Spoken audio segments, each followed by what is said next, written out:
Marco Dominic Gonzalez. For today, today's day 5, Business War College. This is going to be maybe cover-ups. This is part 3, cover-ups, Senate safeguards.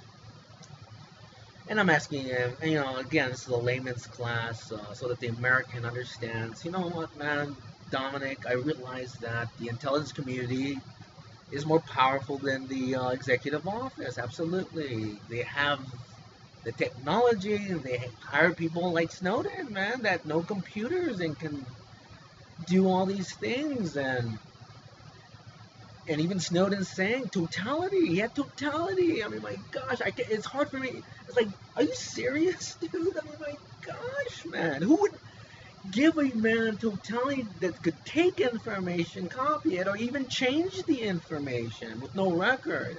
That means you're trying to cover something up, dude.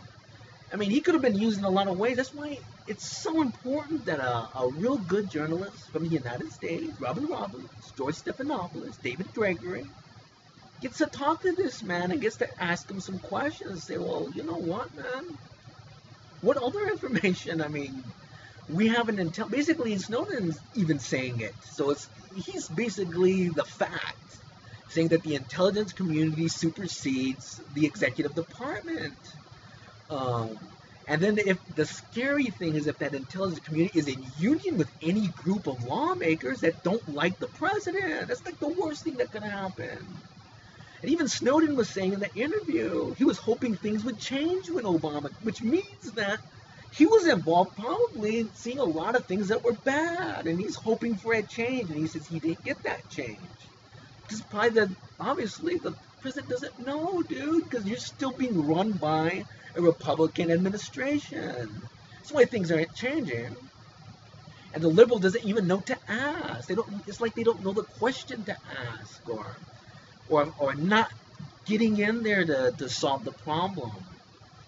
Because again, safeguards. I mean, all the missions of dronings, all those civilians. There has to be a rule. All this stuff has to be classified. Where is it? Where's the destruction report? Where's the inventory report? Where's the rules of engagement? Who's giving the order? I want to see it. It has to come from somewhere, folks.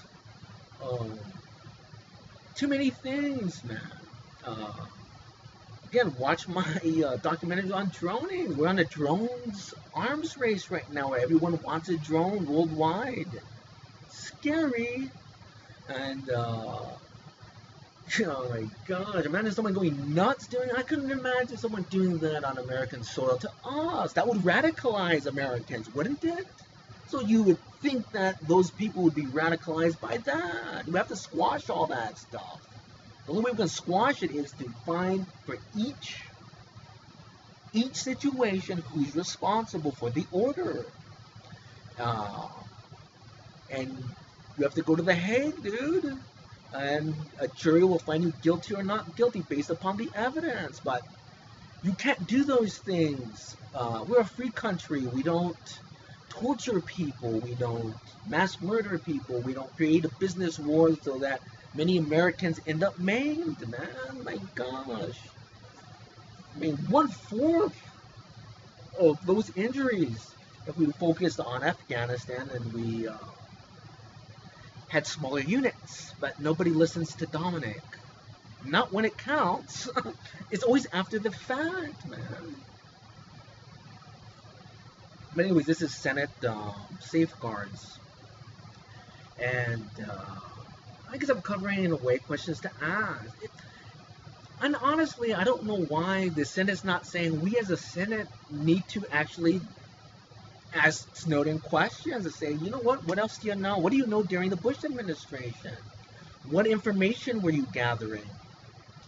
What did you see? Why did you make that statement that you hope things would change when President Obama? Okay, why did you hope that? But what did you see? What's the information? Do you have it? Or what is your recollection of that information? Why do you want that change? Obviously, probably seeing a lot of bad things. What are they?